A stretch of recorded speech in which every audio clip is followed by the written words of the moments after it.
Welcome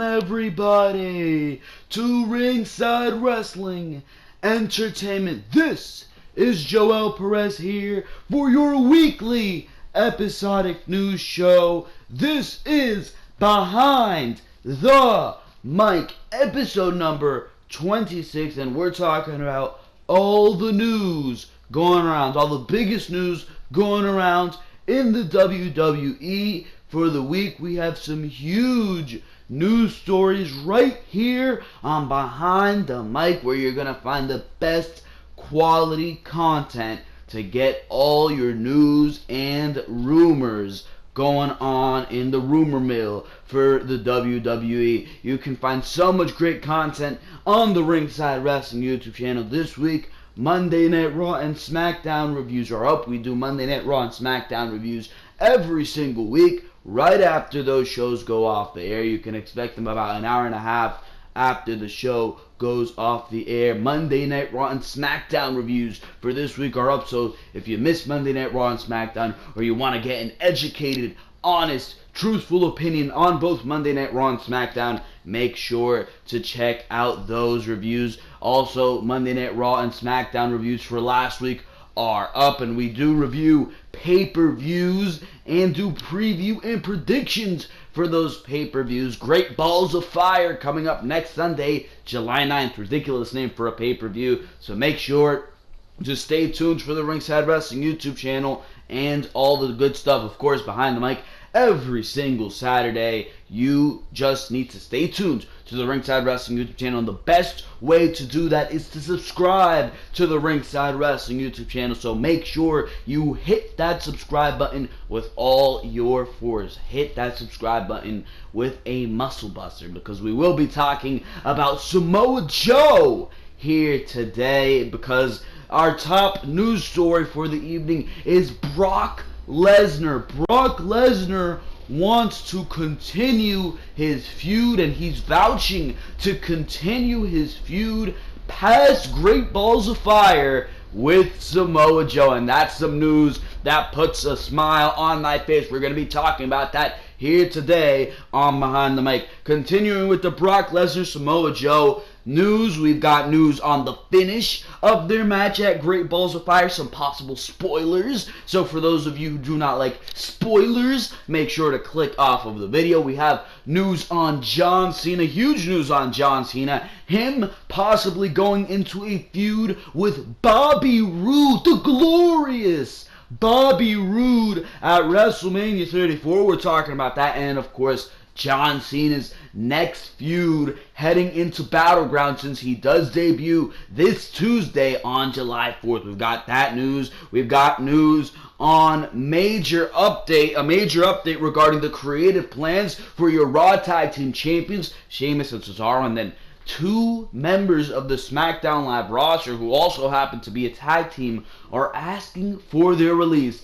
We've got all that news and so much more right here on Behind the Mic, episode number 26. So you guys make sure to stay tuned to the video, because we're going right into the news stories.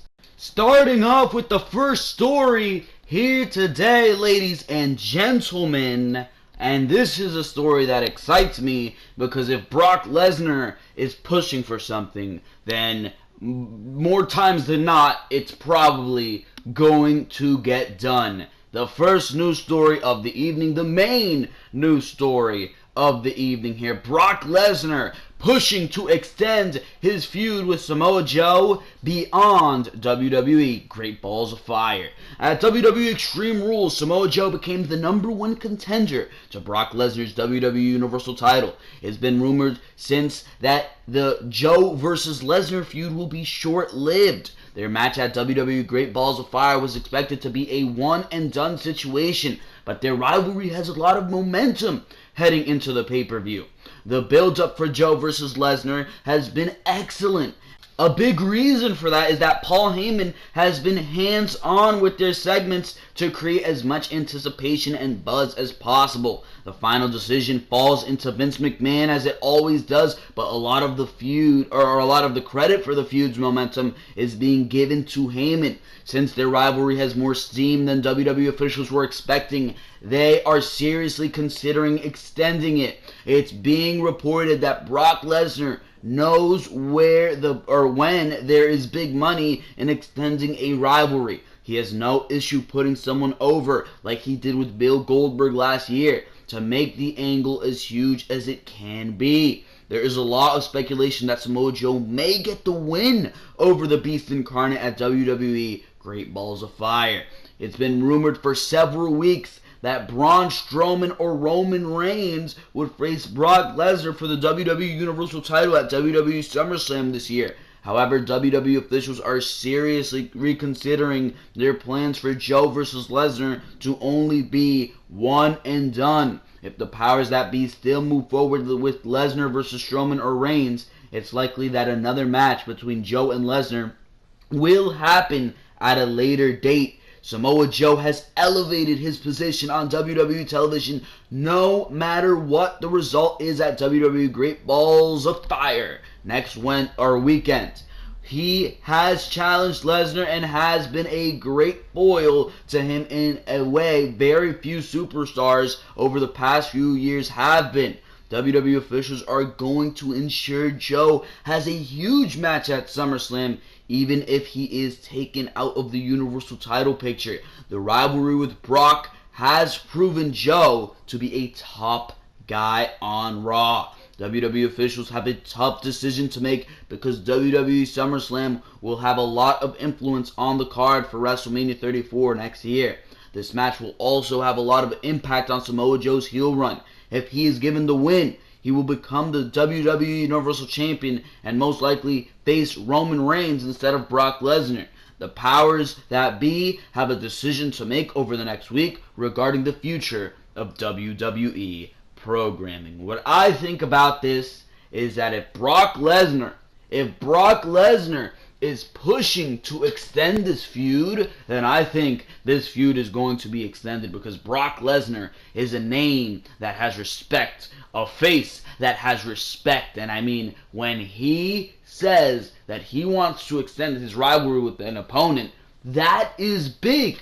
That is really big, and considering the quality that we've seen out of this feud, out of the shitstorm that Monday Night Raw has been for the past couple weeks, leading up to Great Balls of Fire, this has been the most consistently fantastic thing, and that's a big word, fantastic thing. Usually things on Monday Night Raw are bad, or if they're good, they're just good. They never go too great or fantastic. But when I'm using a word like excellent, fantastic, tremendous to describe something on Monday Night Raw, that should be a tremendous honor. Because, I mean, Monday Night Raw is filled with garbage. And the fact that this feud is able to climb out of that garbage and still give you something good when we usually see nothing good on a 3-hour program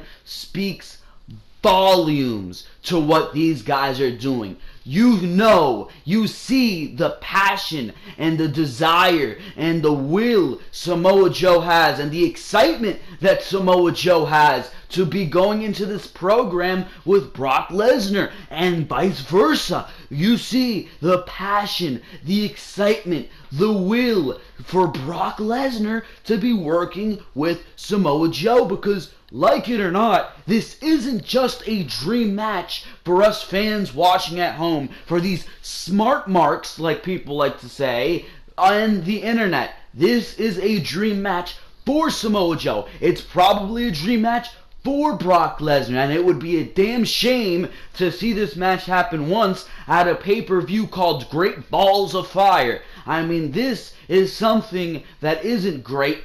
It's amazing. And I think that this rivalry cannot just be captured in a 5-week build. I don't think this rivalry can just be captured in one match. I think this should go on to SummerSlam, and I think this should main event SummerSlam, because the elevation and the popularity of Samoa Joe's character once stepping into this gimmick has, or not this gimmick, this storyline, this rivalry has been tremendous. And if this were to continue, I think people would finally be invested in a championship feud. And you're talking about Brock Lesnar bringing prestige to the Universal Championship. If you want to bring prestige to the Universal Championship, you need a feud and a person who's going to challenge that champion and give him the feud that elevates the title. And this is exactly that feud, because these guys are hungry. They know what they want, and it's that all the marbles, the Universal title.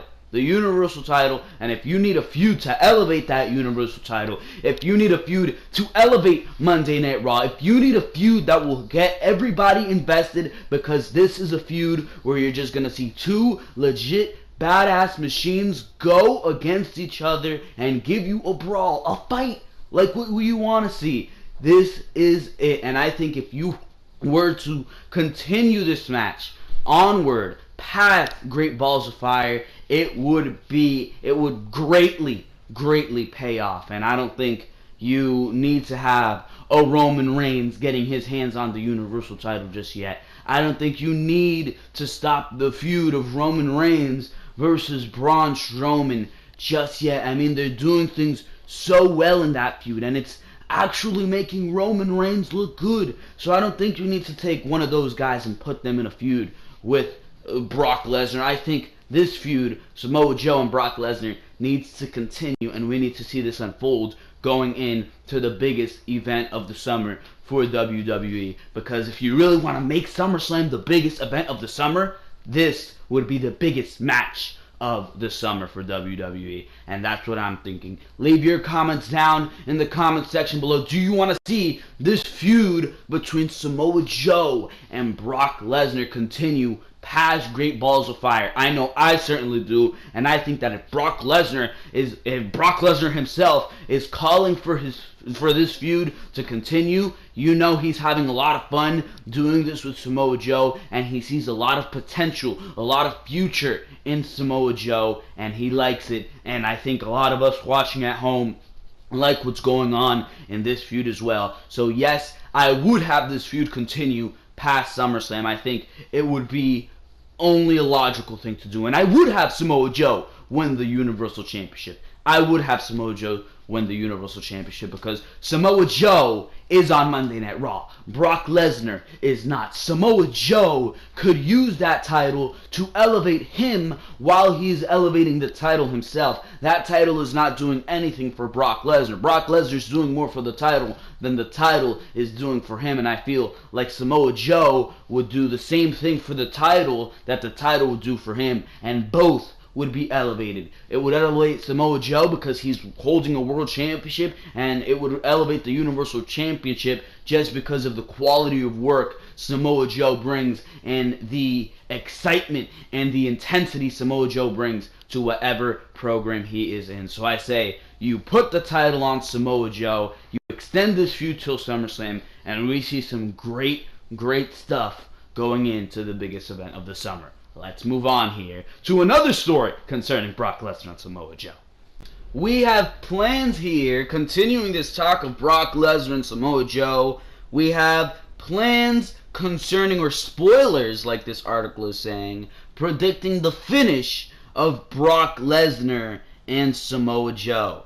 Could WWE Great Balls of Fire 2017 spoilers have popped up for the Samoa Joe versus Brock Lesnar match? The two competitors will battle it out in several weeks at the first edition of the strangely named pay-per-view, with the WWE Universal Championship up for grabs. For weeks now, the feud has been building up, with Samoa Joe getting the best of not only Paul Heyman but also the Beast incarnate, Brock Lesnar. While not many fans believe that Joe is going to win this match, the latest betting odds provide some intriguing predictions for how this WWE Universal title match will finish. On June 30th, the WWE Leaks website reported an update on the betting odds for method of decision in the Universal Championship bout. The favorite for the betting odds remains that the match will end in a pinfall. However, it's been noted that customers have been backing the other two options for a while, which has changed their odds. Initially, the odds for a pinfall happening were 1-4 back on June 18th,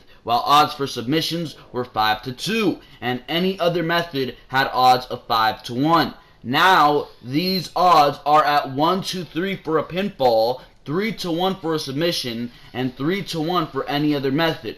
Fans will remember that over the past month or so, Samoa Joe's COQUINA clutch has told the story in the build-up to the impending match. Joe targeted Brock's advocate, Paul Heyman, in the ring and told him to tell his client exactly how the move feels. From there, Joe locked the submission hold onto Heyman for a little while in the ring. After getting treated backstage, Heyman would put in a call to Brock Lesnar to deal with Joe on Raw the next week. The two clashed in the ring, with many other superstars getting involved to pull them apart.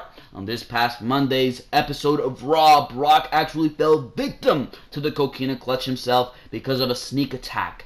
Joe was able to grab him from behind and lock the move on Brock, turning him a shade of purple. Those two instances definitely put the Beast into a revenge mode heading into the pay-per-view, so Brock winning the match and retaining the title seems likely. However, will he do something by using his Kimura lock MMA submission hold that he put on Triple H and other superstars, or will he hit that famous F5 finisher to put Joe away? The top submission hold Brock has used on several top stars in the company could always make a return appearance. The other possibility being mentioned for this match is a questionable finish. That could be something like a double countout, disqualification, or other method. The reason behind the match finishing in this fashion would be to set up another battle between these stars at some point down the road. Based on the strong reaction this upcoming feud and match has been getting from the fans, it seems likely that Brock Lesnar and Samoa Joe will cross paths in the future. The question becomes, how soon will they meet again? Based on how the match finishes, it could always lead to WWE spoilers to let fans know a future match is always possible. WWE fans is asking, who do you think will win Brock Lesnar versus Samoa Joe at Great Balls of Fire? I believe that Samoa Joe should win the match, but I believe Brock Lesnar will win the match. And it's that classic case of who do you want to win, but who will win. And I want Samoa Joe to win, but I think Brock Lesnar's going to take it home. I wish it was one of these cases where we're going to see this Jinder Mahal surprise. Jinder Mahal wins the WWE Championship, and it's not even going to be a Jinder Mahal surprise, because Samoa Joe has a legitimate chance of walking into this match and choking Brock Lesnar out and beating him. Samoa Joe has a legitimate chance, and WWE has done a fantastic job at building it up that way. They really have. All I wanted to believe, I knew from the get-go that as soon as Samoa Joe won that Extreme Rules match for the in the Fatal 5-Way at Extreme Rules, I knew that he was going to lose to Brock Lesnar. But it was the case of making me believe, suspending my disbelief, and making me believe that he can win. And WWE has done a fantastic job at that. They have not made Joe look weak for a single second. And that has really had people, and WWE has done a great job at making people believe that Samoa Joe could go in and walk and finish this race and become WWE Champion or WWE Universal Champion. And I wish that was the case. But doesn't it seem like a little too perfect for you the way Samoa Joe has been booked? Samoa Joe wouldn't have been booked so perfectly if WWE knew that he was going to win. I feel like there would be a couple hiccups along the road. We still have a week. We still have the go-home show towards Great Balls of Fire. And usually whoever wins on the go-home show, or whoever comes out on top on the go-home show, loses at the pay-per-view. So we're going to have to see, is Brock Lesnar finally going to get a leg up on Samoa Joe on the go-home show, which I'm assuming he's going to be that, or will Brock Lesnar again be assaulted by Samoa Joe, and we're going to see Samoa Joe go into the pay-per-view and lose, because usually whatever happens on Raw, the opposite happens on the pay-per-view. So I don't know. I really don't know. You're really guessing at this point. But the matter of fact is, WWE has done a fantastic job at making you believe that Joe could win. Joe has had the leg up this entire time. So do you really believe that through all these circumstances that Joe has been put in, do you think that they're going to let Brock Lesnar take that many L's to Samoa Joe? Each time they encounter each other, Joe gets the upper hand, and then at the pay-per-view again, Joe is going to get the upper hand? I don't think so. I don't think so. It's just way too... WWE wouldn't do that. And for that very reason, I'm still walking into this pay-per-view thinking that Brock Lesnar is going to win this match. But it is fun to speculate, and Joe could walk out, and I think it would be a smart decision for Joe to walk out, and I want Joe to walk out because I would love to see Samoa Joe as Universal Champion. He completely deserves it. Samoa Joe is ready for that Universal Championship. No doubt in my mind that Samoa Joe is ready for that Universal Championship, and he will do great things with that Universal Championship. There's no doubt about it. There's no doubt about it, and I would love to see it. Like I said in the past news story, title would be back on Raw like it should be, and there would actually be something to fight for. All these guys, Finn Balor, Bray Wyatt, Seth Rollins, Roman Reigns, they'd actually have something to fight for. So there's all of that possibility. But then again, and it keeps you thinking, do you really think WWE is going to take that title off of Brock Lesnar after he took all those L's to Goldberg last year and at the Royal Rumble, after this is his first title defense? You really think he's going to lose his first title defense after there's plans for him, or there's rumors for him to go into a match, which you know WWE wants to book, with Roman Reigns or with Braun Strowman? There's just a lot of downsides that you see, or a lot of just, yeah, that's not going to happen moments that you see in this rivalry. So who do I think is going to win? I want Samoa Joe to win, and this is exactly what I said going into that Fatal 5-Way, and then Samoa Joe did go on to win that Fatal 5-Way. I said I want Samoa Joe to win, but I don't think Samoa Joe is going to win, and that's the same attitude I went into the Fatal 5-Way with, and Samoa Joe ended up winning that. So I don't know. Maybe Samoa Joe could win the Universal Championship. I would like to see those betting odds on who's favored to win this match, because usually whoever is favored to win the match, like right before the pay-per-view, is the guy who wins it. Like right before the Royal Rumble, the betting odds randomly said, or at least we thought they were random, they randomly said Randy Orton, and everybody's like, Randy Orton isn't winning the Royal Rumble. Are these people betting out of their minds? What do we see at the Royal Rumble? All these guys in the Royal Rumble: Goldberg, Undertaker, Brock Lesnar, Roman Reigns, or we didn't know who was going to be in the Royal Rumble. Speculation of a Finn Balor return. Speculation of a, of Samoa Joe entering the Royal Rumble. But who wins it out of all these names in the Royal Rumble? Braun Strowman in the Royal Rumble. Who wins it? Randy Orton. Where'd that come from? Where the hell did that come from? I don't know, bro. I don't know, but there you go with it, ladies and gentlemen. That is the latest betting odds on the result of Brock Lesnar versus Samoa Joe. Again, leave down in your comments below, who do you think is going to win the match between Brock Lesnar and Samoa Joe? Now let's move on here to this John Cena series of news stories. Now this is a news story that just struck my eye as that would be cool, because this news story is saying that John Cena versus Bobby Roode could possibly be happening, and take this with a grain of salt, could possibly be happening at WrestleMania 34. Last year, the feud between John Cena and AJ Styles was a dream come true. Wrestling fans always wanted to see the champ and the phenomenal one cross paths inside the square circle. So watching them have several great matches was a treat. The great thing about NXT bringing in veterans from outside WWE is the fans can finally see some of the dream matches that have been anticipated and debated for several years. Currently, Bobby Roode rules NXT with a golden fist. He is the current NXT champion and has taken over the brand since his debut. But it's only a matter of time before he's moved to Raw or Smackdown Live. On paper, there are many matches the WWE Universe would like to see. Recently, Roode did an interview with The Card, Subject to Change podcast, and revealed of his dream matches he'd like to see or have in the WWE. It shouldn't be a surprise that Bobby Roode selected John Cena as his dance partner.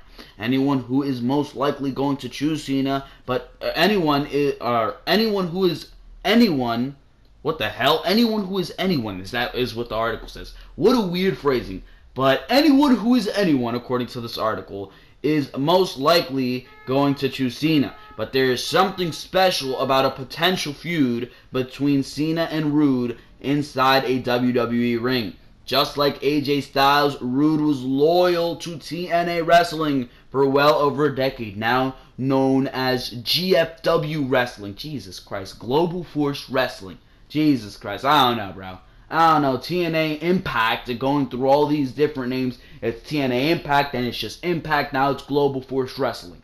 I don't fucking know. But, no, it's GFW Impact, I think. GFW Impact, what am I saying? But they're just throwing on that. I'm not reporting it because fuck TNA. But besides that, the meeting of Cena and Roode would be very similar to the Cena versus Styles feud we saw last year on WWE TV. The most interesting part of Roode's interest in the match with John Cena is he specifically mentioned what his desire to do it at WrestleMania. That his desire is to do it at WrestleMania. Obviously, most dream matches would happen on the grandest stage of them all, but Cena versus Roode is a situation fit for that stage. On paper, Cena versus Roode is a rivalry that would involve the WWE title. There are a lot of rumored plans, but could their match happen in New Orleans? Before their match can happen on any stage, Roode will have to be moved from NXT to the main roster. His debut on Raw and SmackDown Live is only a matter of time, but that time may be coming soon. It's likely he will continue his run in NXT through the rest of the year, but Roode's reign atop the brands could end before WrestleMania next year. Considering his momentum in NXT, he'll have a huge impact on WWE television. There is a lot of unwritten history between John Cena and Bobby Roode. They would have a very strong face-heel dynamic. The matches would be great, and the WWE Universe would be able to scratch another big dream match off of their bucket list. It seems that Cena vs. Roode is an imminent feud, but it could happen on WWE's biggest stage next year in New Orleans, which is extremely exciting for wrestling fans. What do I think of this match? I would love to see it. I would love to see it when they say that it would be on the caliber of AJ Styles versus John Cena. As far as name value, yes. Bobby Roode, the glorious Bobby Roode, Jesus Christ, that would be absolutely fantastic. As far as match quality, I'm not sure. Bobby Roode really isn't there with AJ Styles. He's a damn good hand in the goddamn ring. No denying that. Matches he put on with Nakamura, NXT TakeOver San Antonio, and NXT TakeOver, what was it? I don't even remember. Where the hell were they for WrestleMania or NXT TakeOver Orlando? There you fucking go. I'm an asshole. But the matches we would see between Bobby Roode, or the build-up, I should say, that we would see between Bobby Roode and John Cena would be absolutely fantastic. Imagine the promos that we would get, because Bobby Roode can cut one hell of a goddamn promo. He is such a dick, and then John Cena would totally bring it to Bobby Roode. That would just be a fantastic feud. I could totally see Bobby Roode coming up after the Royal Rumble and going into an imminent feud with John Cena. That would not be over the WWE Championship. I think it is set in stone that WrestleMania 34, what we're getting for the WWE Championship is AJ Styles and Shinsuke Nakamura. There's no doubt about it. There's no doubt about it. And imagine the WrestleMania card that we can get. AJ Styles versus Shinsuke Nakamura. Bobby Roode versus John Cena. Those two matches alone, bro. Take my money. Take my goddamn money. Jesus Christ. Then you can see Brock Lesnar versus Kurt Angle if WWE positions and plays their cards right. If Samoa Joe wins the Universal Champion and is still Universal Champion, imagine that. Samoa Joe versus Finn Balor, perhaps. That'd be a damn good match. I'd love to see that on WrestleMania. Bring them up from NXT. You can see a goddamn Kevin Owens versus Sami Zayn on the grandest stage of them all for the United States Championship. I'd love to see that. I don't know, just so many things that you can do at WrestleMania. Maybe do a smaller feud with Baron Corbin and Ty Dillinger. That'd be fantastic. I'd love to see that on the undercard of WrestleMania. I mean, there's just so many matches that we can see. Bring up the Revival going into WrestleMania against I don't even know, the Revival going against who like, really, there's no tag teams on Monday Night Raw, but the Revival. I wish DIY was still together, because maybe that would have been brought up to WrestleMania. We can definitely see if the American Alpha is moved to Monday Night Raw. Imagine the Revival versus American Alpha on WrestleMania. Authors of Pain being brought up by then, probably too. There's just a bunch of shit that we can see at WrestleMania. WWE plays their cards right. There was a bunch of shit we could have seen at WrestleMania 33 if WWE had played their cards right. But obviously, that did not happen. And we got a subpar. It was good, but not as good as it could have been with the talent that they had. But there's a lot of stuff that we could see going into WrestleMania 34, like Bobby Roode versus John Cena. And if WWE plays their cards right, we could get the glorious Bobby Roode in a glorious feud with the face who runs the place. That would be absolutely fantastic. That would be absolutely fantastic. And I'm glad that's on the dream list of Bobby Roode, because it's certainly on my dream list of matches that I would love to see on WrestleMania. Moving on here to another story involving John Cena, and it has to do with his plans as he returns going into Battlegrounds, WWE Battlegrounds. So we got this pay-per-view here. There's going to be a Punjabi prison match between Randy Orton and Jinder Mahal, the Maharaja.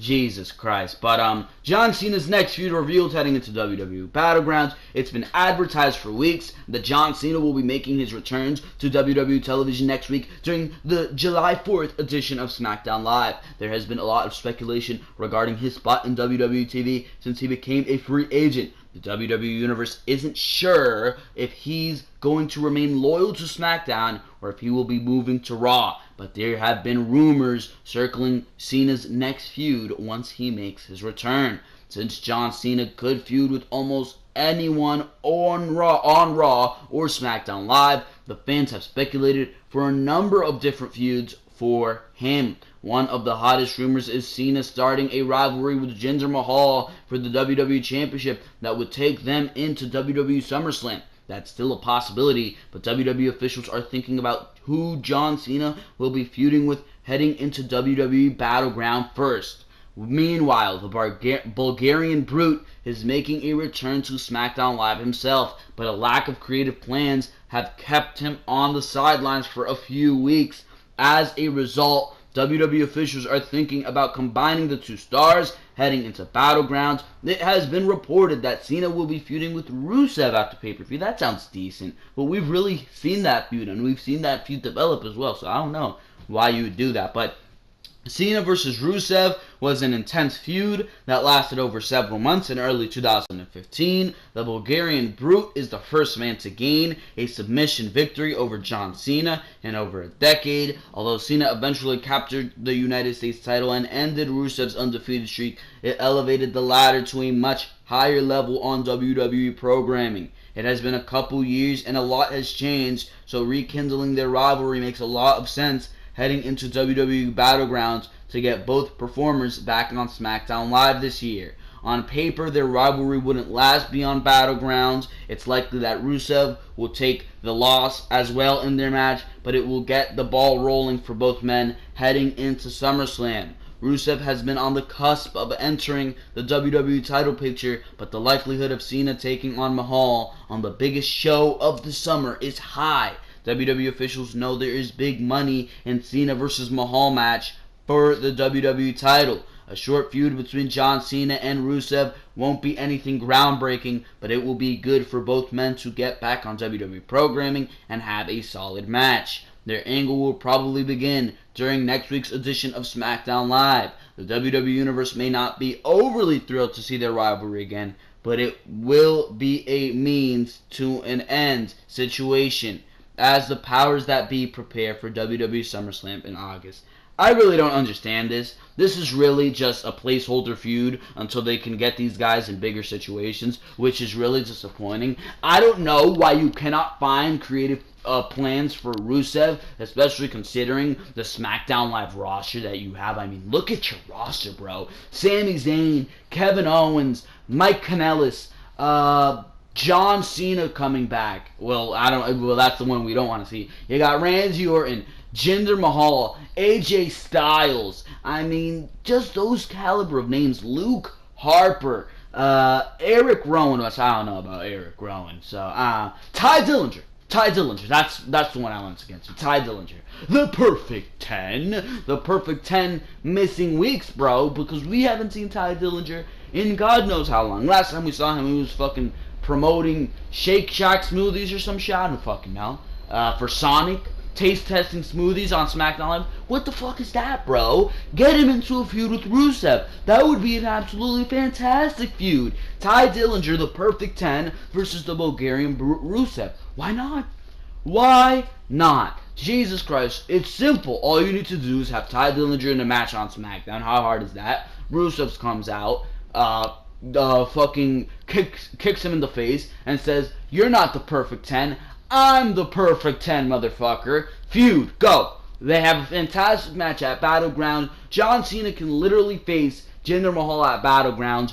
Jinder Mahal beats him. SummerSlam rematch as John Cena's about to win. Baron Corbin comes out, cashes in Money in the Bank on John Cena. Or as the match is about to finish, he cashes in on the match. Maybe does that triple threat thing Rollins did. 1, 2, 3. Baron Corbin is your new WWE champion. There you go. Why is that so hard?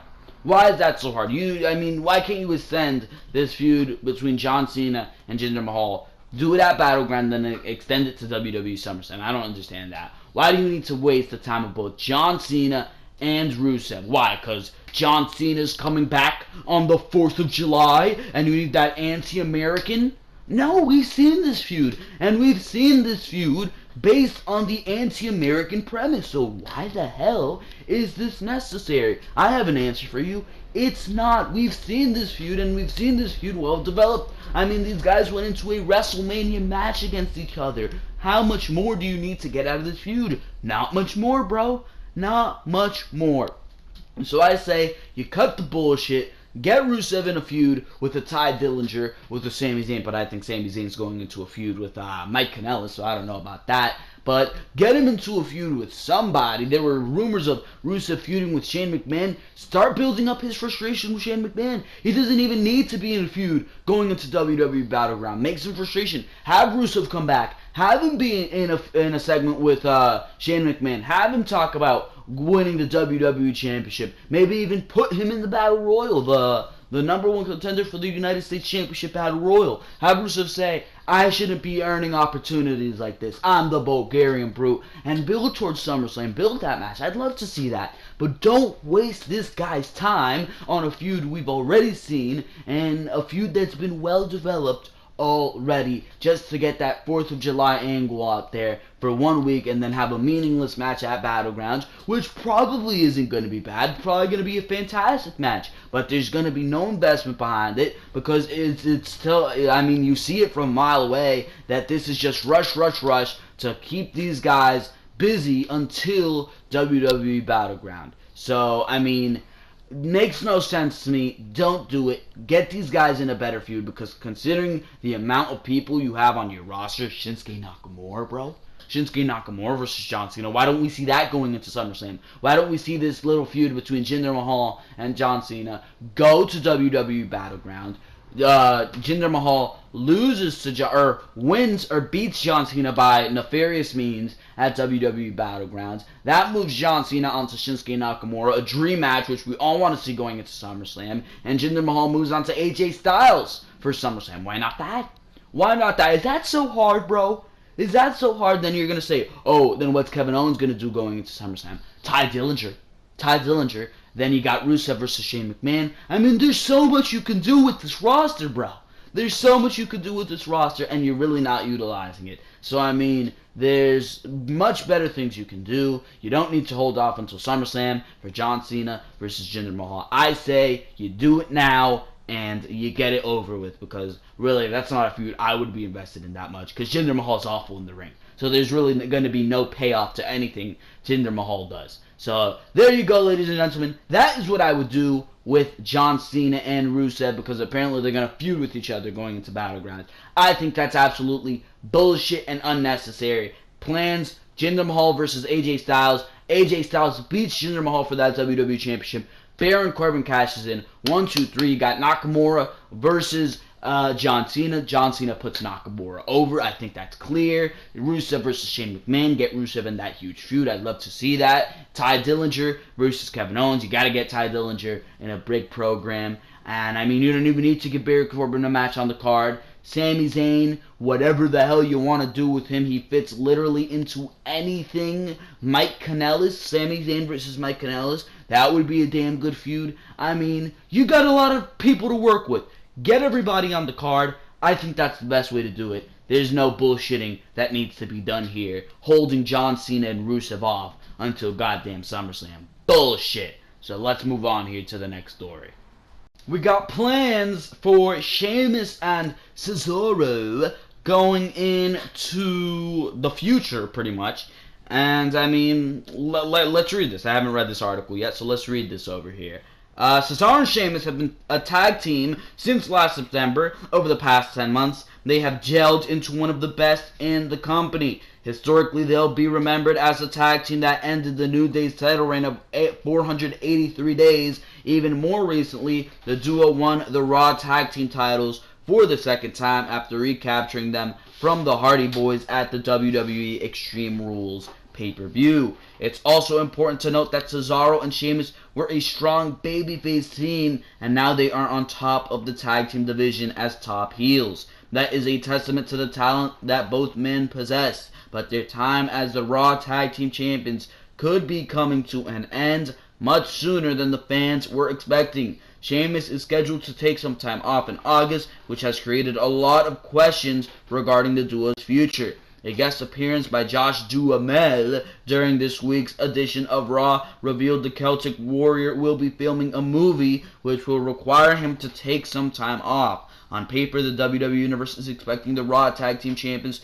to drop the titles over the next couple weeks before Sheamus leaves to film the movie. Unfortunately, that could also mean the end of this Cesaro and Sheamus tag team for good. The Hardy Boys are the current favorites to reclaim the Raw Tag Team titles over the next few weeks. Since the two teams are still feuding, the title change could happen at WWE Great Balls of Fire during a future episode of Monday Night Raw. Either way, Cesaro and Sheamus will lose the championships, and the latter will be absent for 6 weeks. On paper, where does that leave the Swiss Superman for the next 2 months? The WWE Universe has been behind the idea of Cesaro being elevated to the main event for quite some time now. There's no question that the Swiss Superman could handle that kind of push. Cesaro's heel turn does create some questions because WWE officials could use the absence of Sheamus to turn him babyface again.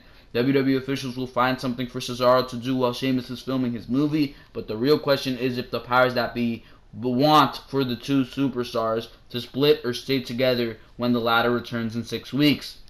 The first issue on the table is how to deal with Cesaro and Sheamus' title reign, And afterward, there is a lot of potential for WWE officials to bring Cesaro and Sheamus into the next chapter of their careers.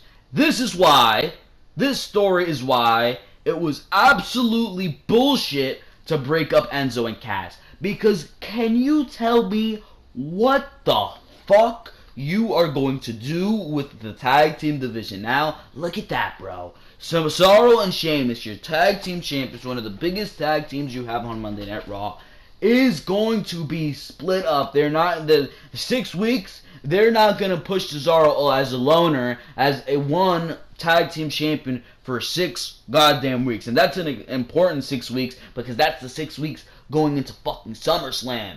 So, I mean, Jesus Christ, what are you going to do, bro? Are you going to have the Hardys reclaim the tag team championships? You're going to have them reclaim the tag team championships. Really, bro? Really, bro? What are you going to do? What are you going to do? You have 3 tag teams on Monday Night Raw. 3 tag teams. You have the Revival, you have the Hardys, and you have Sheamus and Cesaro. So what are you telling me that you're going to do? You're going to have the Hardys win the tag team championships, and sure, you can do the Hardys versus the Revival, and I'm sure that would be a fantastic feud, but what are you going to do at SummerSlam? Because the Hardys are expected after SummerSlam to be split up and turn into the Broken Hardys. So you're telling me, bro, you are telling me that the Revival is going to win the tag team championships. First of all, that's flip-flopping of the tag team titles, because they're going to go from the Hardys to Sheamus and Cesaro at Extreme Rules. They're going to go from Sheamus and Cesaro back to the Hardys at Great Balls of Fire, because you, WWE, don't know how to fucking book, and you knew Sheamus was filming this movie, but you leave everything for later, right? I will let the future handle, the future WWE and the future creative writers handle that, right? Bullshit. You knew Sheamus was going to be out for the movie, and you still gave them the tag team titles. You still decided to split up Enzo and Cass, who can really be a helping hand to the tag team division right now at this moment. Who could really, really be a helping hand. Haven't seen the Revival in months. You're probably going to push them, after we haven't seen them in months, into a tag team championship scenario against the Hardys. So then it's going to go from Sheamus and Cesaro back to the Hardys, and then the Hardys are going to split up, so it's going to go to the Revival. That's flip-flopping, first of all. You got Carl Anderson and Luke Gallows, and then you got the Revival. 2 heel tag teams, bro. 2 heel tag teams, and you split up the Golden Truth as well, who I don't know what value they had anyways. You split up the Golden Truth as well, so they're gone. You're telling me you're going to have Heath Slater and Rhino? Heath Slater and Rhino, you're telling me you're going to have those goons? Those goons are going to be headlining against the Revival for the Tag Team Championships. You have not thought anything out. And yes, I do want to see Cesaro go into the main event scene. I do. I've long awaited this split, bro. But then again, look at the main event scene. Is there really space for a Cesaro? I mean, look at the guys you have on that upper mid-card to main event level. Samoa Joe, Brock Lesnar, Roman Reigns, Seth Rollins. If you want to throw a Bray Wyatt in there, Dean Ambrose. Look at the echelon of talent that you have in that upper main event scene right now. Is there really space? Elias Samson as well. All these guys, Finn Balor. Is there really space? Braun Strowman, as I keep thinking of guys here. Is there really space for a Cesaro at that moment in time? The Miz as well, another one right there. Especially when you have Big Cass, and that was a big problem with the breaking up of Big Cass as well, Enzo and Cass. The fact that, is there really space for a Big Cass? Is there really need for a Big Cass? And that's why you really needed to keep Enzo and Cass together, because you really weren't thinking, look at all these tag teams that are going to be splitting up. Cesaro and Sheamus, the Hardys, their breakup is inevitable. You split up the Golden Truth. So what's that going to leave you? That's going to leave you with the Revival. That's going to leave you with Gallows and Anderson, and that's going to leave you with Rhino and Heath Slater. What a tag team division you got right there. And that just goes to show you what happens when you don't think of your long-term plans and your outright stupidity gets in the way. And that's exactly what happened to the WWE. You're in tough water, and I'm gonna wait to see this blow up in their faces, and I'm gonna wait to see what the hell this is gonna turn into, because it sounds like absolute bullshit, and I'm gonna be waiting to see. And down in NXT as well, just remember this, down in NXT, you broke up the Revival, so or not the Revival, DIY. So if you wanted to see DIY come up to the main roster after SummerSlam, come to Monday Night Raw, and them being the top baby faces on Monday Night Raw, that's not even a possibility, because you broke them up, and on top of that, Tommaso Ciampa's injured. So you're just fucking, you hit yourself, you fucking fucked yourself over in every which way down in NXT, where your tag team division is depleted, but that show's 1 hour, so it really doesn't matter there. Your tag team division is depleted down in NXT, your tag team division is depleted on Monday Night Raw. SmackDown's the only tag team division that's looking somewhat good. So I don't know, but WWE really needs to work out the kinks, because right now it's not looking good. Like I said early in the video, bring American Alpha to Monday Night Raw. That's the only solution I see, because American Alpha really isn't being used on SmackDown, and I think their helping hands could be used on Monday Night Raw. Besides that, I have no idea. WWE, you booked yourself into a hole. Moving on to the final news story of the week here. 2 SmackDown Live stars may have been unexpectedly and suddenly released. It appears as if some rumors are flying around about 2 longtime WWE superstars being released from SmackDown Live and the company. But are they true? When a superstar or tag team isn't seen on television for a while, people begin to wonder and start looking around to see if they still have a job. When a t-shirt designed for the Colognes, Primo and Epico, shows up on Pro Wrestling Tees while they're supposed to be WWE superstars, the rumors begin to fly. As my article as shit starts to glitch here. According to Give Me Sport, here we are. According to Give Me Sport, the tag team formerly known as the Shining Stars may have been quietly and unexpectedly released by WWE. While WWE has not yet announced their release, it is something that may have happened, and it all stems from a shirt appearing on Pro Wrestling Tees. The shirt has a Puerto Rican flag on it and is designed for a wrestler named Orlando Colon. That actually appears to be the real name of Epico, who is supposed to still be a member of the roster of SmackDown Live, and current WWE superstars won't usually have merchandise being sold by other companies. Making things even stranger is that the description of the shirt even states Orlando Colon is a Puerto Rican professional wrestler currently performing in WWE as Epico. Primo and Epico have gone through a number of different gimmick changes with Los Matadores, the Shining Stars, and the Colognes. They recently moved to SmackDown Live for Monday Night Raw and the Superstar Shakeup back in April and haven't even been seen much since. When looking at the official website of WWE, they are both still listed on the roster page, and there has been no announcement of their release. The Internet Wrestling Database shows that the last match either of the superstars had was in an 8-man tag match, but they weren't together. Primo last wrestled on June 24th as he teamed with Eric Rowan in the Ascension. Epico partnered with the same team, but he did it at a WWE Live event on June 26th. Their last televised appearance was on the June 13th episode of SmackDown Live. For now, the Colognes are both still listed on the official WWE website, even though they haven't been seen on television in quite some time. Both Primo and Epico have been performing at live events and house shows as recently as this week, but the t-shirt on Pro Wrestling Tees is just weird and not something that WWE usually allows. If the SmackDown Live stars have been released, everyone is surely keeping quiet for some reason. If they are released, which I doubt it, this is very small, but if they are released, who cares, bro? Who cares? What have the Colognes done? If anything, they have been a nuisance to SmackDown Live, and nobody wants to see them, bro.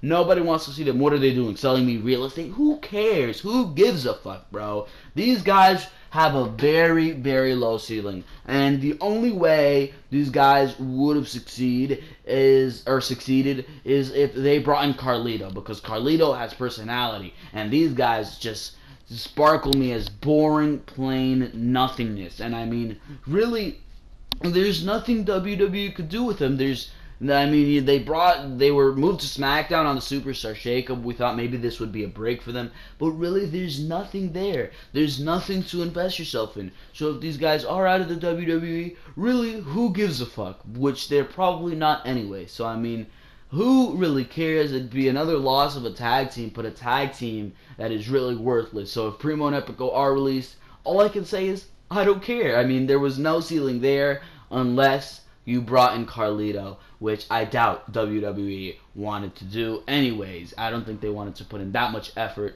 to get these guys on television and put them over anyways. And it was evident by the way they were booked. So Primo and Epico, bye-bye. I really have no comment on this situation. Besides, who cares, bro? Who cares? Certainly not me. Primo and Epico. All I have to say is, nah, nah, nah, nah.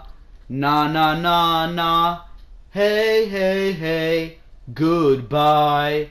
For now, ladies and gentlemen, what's wrong with me, bro? What's wrong with you? For now, ladies and gentlemen, this is going to be the end to Behind the Mic, episode number 26. I hope you enjoyed every single thing that you heard on this episode of Behind the Mic. For now, let me just give you my plugs real quick. Make sure to go check out all the other content on the Ringside Wrestling YouTube channel. You got Monday Night Raw and Smackdown reviews for this week up on the channel. They are up on the channel right now, so if you miss Raw or Smackdown, or you want an educated, honest, truthful opinion of what we've seen on both Monday Night Raw and Smackdown for this week, make sure to go check out those reviews, and make sure to go check out the reviews for Raw and Smackdown every single week, as well as Behind the Mic, episode number 25, episode number 24, because we've got a bunch of content on the Ringside Wrestling YouTube channel, pay-per-view reviews, July 9th, Great Balls of Fire. So next Sunday, Great Balls of Fire will be reviewed on the channel, as well as preview and predictions for that video, or for that pay-per-view. So make sure to subscribe. The best way to stay tuned to the Ringside Wrestling YouTube channel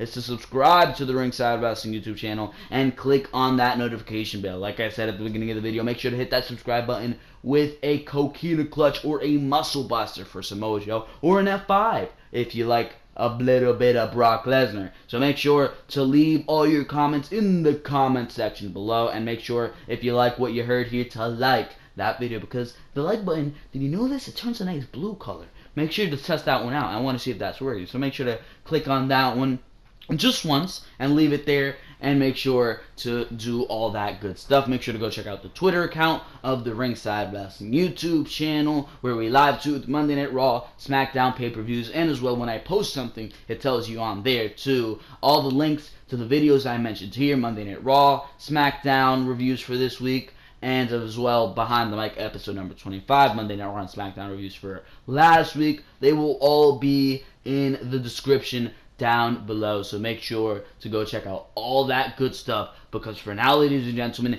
this is going to be it for Behind the Mic episode number 26. This has been Joel Perez of Ringside Wrestling Entertainment, and for now, I am out of here. Thank you very, very much for watching this video, and I will see you on Monday for your Monday Night Raw review. See you later.